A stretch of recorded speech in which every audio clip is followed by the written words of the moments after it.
What's up guys, welcome back to the channel. My name is Jordan and today we have some pretty exciting news with the 2023 Nissan Z. Earlier this week, a document was leaked that presumably was sent to the dealerships to help train their employees on how to sell the car and the different features that they have for the car. So I'm going to go right down the list of this document and kind of go through it with you guys. So let's dive right into it. So guys, here is the first page, and this first page includes all of the new features that come with the car. So this is kind of like a summary of a lot of the information that's in this packet. So let's just go right through it. So mechanical new features for this car. This is all standard stuff. This is everything we've known so far. 400 horsepower, 350 foot-pounds of torque, 9-speed automatic, 6-speed manual transmission, which is a great thing. And for the performance package, a mechanical limited slip differential. I think the limited slip differential is a great thing, mainly because I have a Porsche Cayman that came with an open differential, and that makes misbehaving a little bit difficult. So I'm definitely going to be checking that box for the LSD, and we can do a little bit of sliding around and misbehaving. So moving on to the comfort and convenience, I only highlighted a couple things here. One being intelligent cruise control, which I think is a nice feature. I've never had adaptive cruise control, but if you're ever on a road trip or something, that's a really nice feature to have. That way you're not constantly adjusting the speed. And of course, I'm not going to use it all the time, but it's a good feature to have. Next, I want to move on to the heated leather steering wheel. This is one of those options that if you've never had this feature, once you have it, you never want to go back. I randomly stumbled upon my Cayman having this feature, and ever since then, every winter morning I pop it on. So if you have the opportunity to, check that box. Next, we're going to move on to the exterior modifications or the new features. One thing that I thought was interesting is at standard, they have an aluminum hood, doors, and hatch. And this is probably to save some weight. We all know that cars keep getting heavier and heavier. And because they're getting heavier, they got to find ways to get rid of some weight. People talk about how the car is using an old chassis, but, you know, developments have been made and hopefully they've made some improvements. So I think this is one of them. I think one of the bad things about this is that the aluminum hood, if you get in an accident in the future, that's going to be an expensive piece to replace. So just something to keep in mind. Moving on to the up at the top right, I highlighted the Nissan Performance Brake Package, and this shows that the brake package is going to have red calipers. This is something that a lot of people suspected online, which is in line with previous models, but it's just a little confirmation here. Next, I want to move into the safety and security section. I've never had all these safety features that modern cars have because my current daily Cayman is a 2014.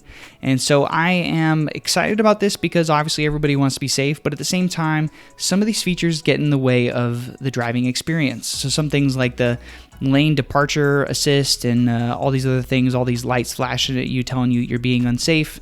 I don't know. Hopefully they don't get in the way, and it's just something you just get used to over time. Next, I want to move on to the audio and entertainment section. And the only thing here I'm going to talk about is the Bose sound system.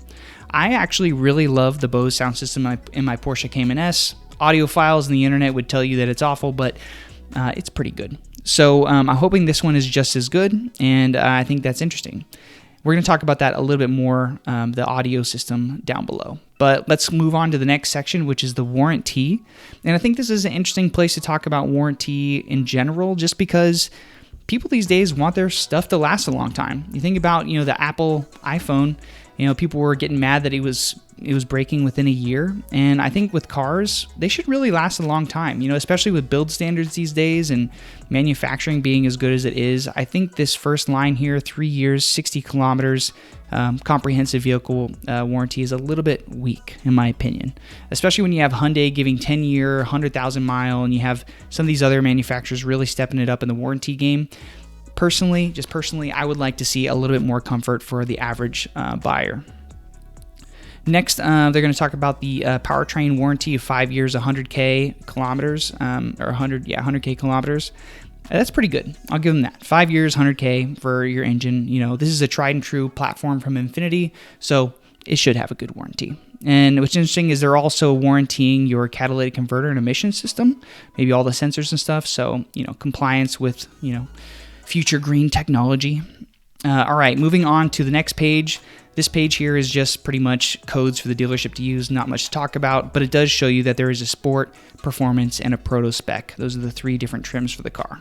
Next page after that is going to be the colors in the interior section, and I think this is a really interesting page because everybody was speculating exactly what colors were going to be in the car, so we have it right here.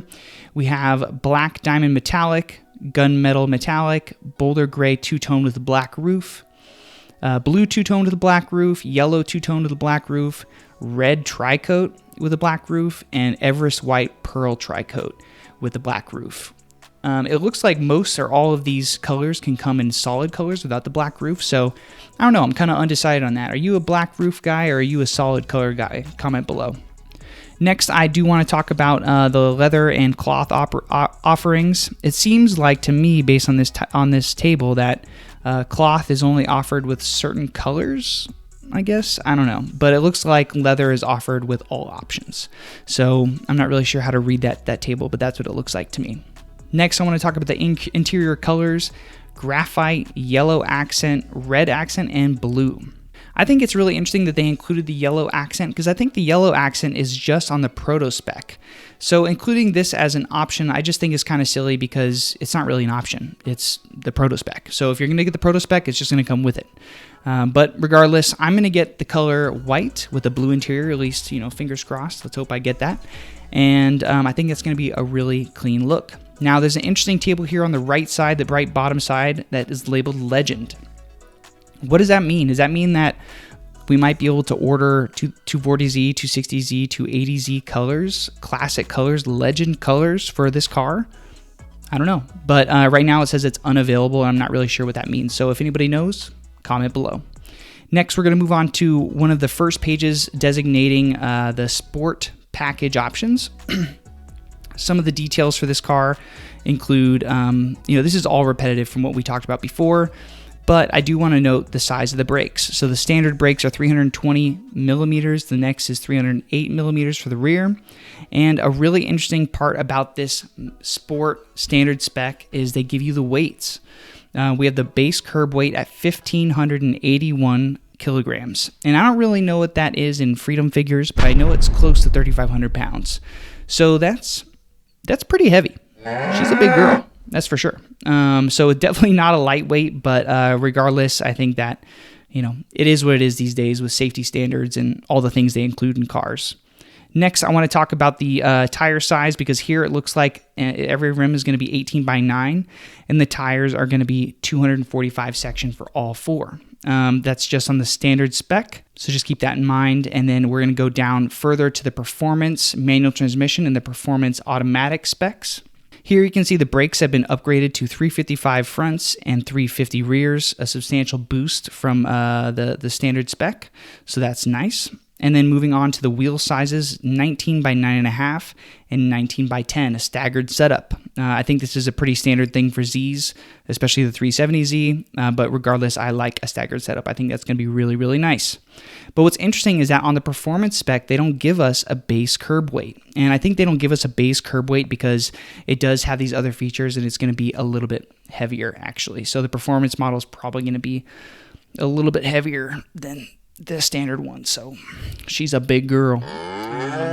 Next, we're going to do the tire size for this one, and it's not notated well here, but the tire size is 255 front and 275 rear, so again, a staggered setup, and I think that's good because that's a good size for most people, and also that gives you the option that if you want to buy rims, you don't have to buy a new set of tires. Now, if they sent you 245 section front and rear tires and you want to get new rims, you would have to buy both tires and rims, and that's kind of a big expense. So I like that they have 255 fronts and 275 rears, and that gives people the option to just change out the rims and keep the standard tires that come with the car. I think that's kind of nice.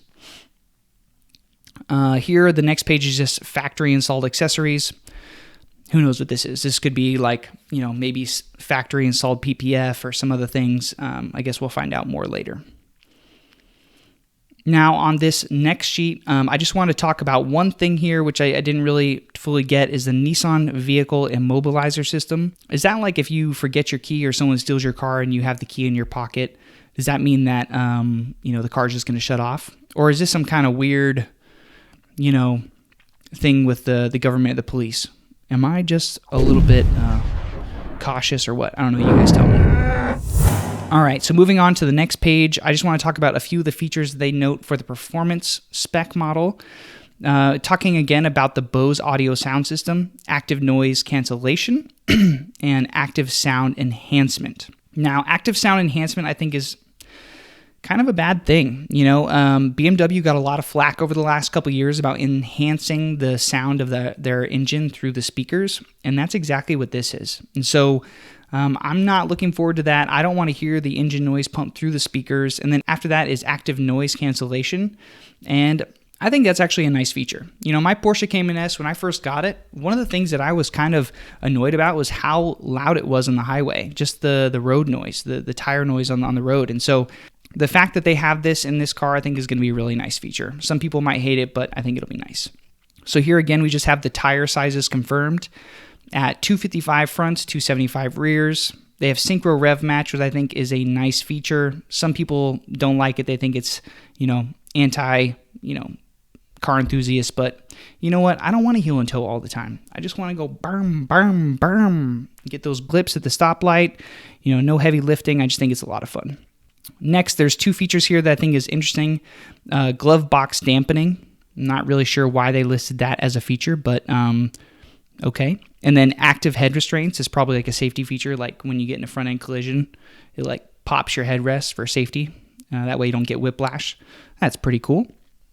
Here it is at the very end. I think this is an interesting thing that I highlighted here is that initial release date, the 10th of November, 2021. I didn't hear about it on the 10th of November, 2021.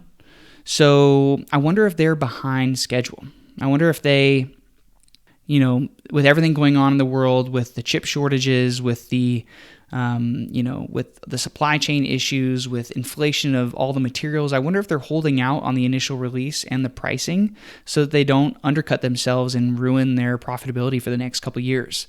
I really think that that's what's happening, and I hope that this car is not going to come across too expensive.